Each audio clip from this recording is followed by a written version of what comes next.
This is a short presentation on septic systems. We're going to be looking at the good, the bad and the ugly. Well, septic systems are mostly ugly, aren't they, really?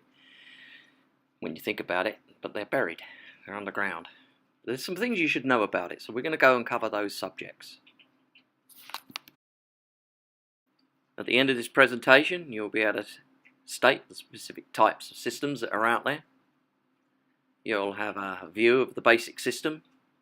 You'll understand a little bit about care and maintenance. You can learn about some specific terms used about septic systems. You'll find out about inspections and also what it costs if you have a problem with a septic system. The main types of septic systems you'll find are traditional systems. We're going to talk about those mainly. Intermittent sand filter systems, mound systems, evaporation absorption systems, and aerobic systems. The vast majority of systems are traditional or aerobic. Aerobic is very similar to the traditional system with some minor changes.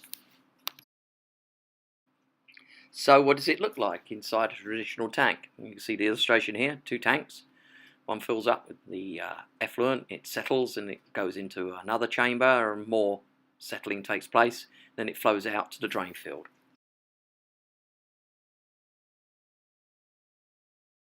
Here we're looking at the drainage system. Got a distribution box, and then you've got the drain field. That's often called a tile bed.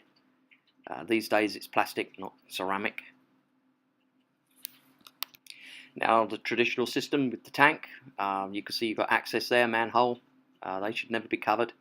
What actually gives septic systems the most problem are disposal units, dishwashers and water softeners.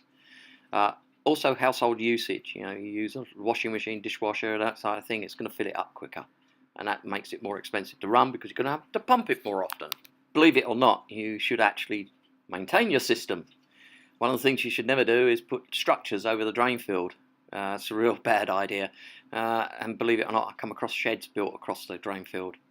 Make sure groundwater doesn't run off from away the house over to the drain field. That's going to give you a problem. And also make sure the system's pumped regularly, dependent upon the number of people that are using the unit. Now here are some of the buzzwords used. Really you should pay attention just to the top one, black water and grey water. Black water, that comes from your toilet. That's what's going to go into your septic system. The grey water, you don't want that going into your septic system. It's going to fill it up. You want a separate system for that. Actually, grey water can be used to fertilise your garden. It's harmless. Now, one of the important things to do regularly is carry out routine inspections every couple of years at least. Now, when a property is sold, then you really want to get it inspected. FHA require you to do that. One of the most important things is locating the septic system, where it is, finding the manholes. They're all very important, and that's basically what a routine visual inspection does during a home sale. I always recommend you get a septic engineer to inspect your system for the routine. It's going to be more detailed. They're going to come out with a lot. They'll dig up parts to actually find equipment that's buried and check that it's working correctly.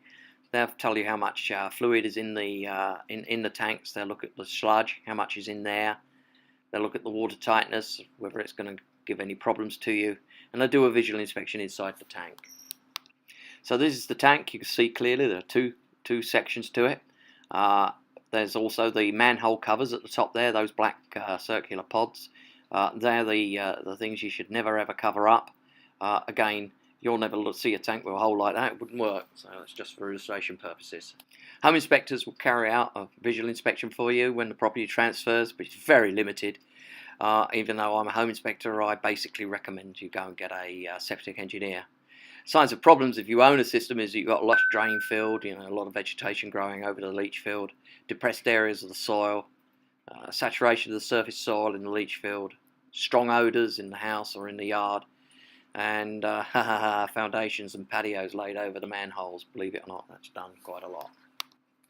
Now, if something goes wrong, it can be expensive, so look after the system. Systems typically cost 15 to 40,000. I know it says 5,000 here, but it may be in some parts of the country, but not around the Dallas area. One of the things you should be doing is regularly pumping. You got 1 to 2 people in the house, you're going to pump it every 3 years. 3 to 5 people every 2 years, and 6 people or more every year. Well worth doing. Hi, it's Mark Elliott here, Yellow Hat Home Inspections. Hey, if you need a property inspected because you're buying it, or you've got an existing property, you're living in it, and you want to actually get a rehabilitation loan for it, give us a call on 972 832 3460. We'd love to serve you.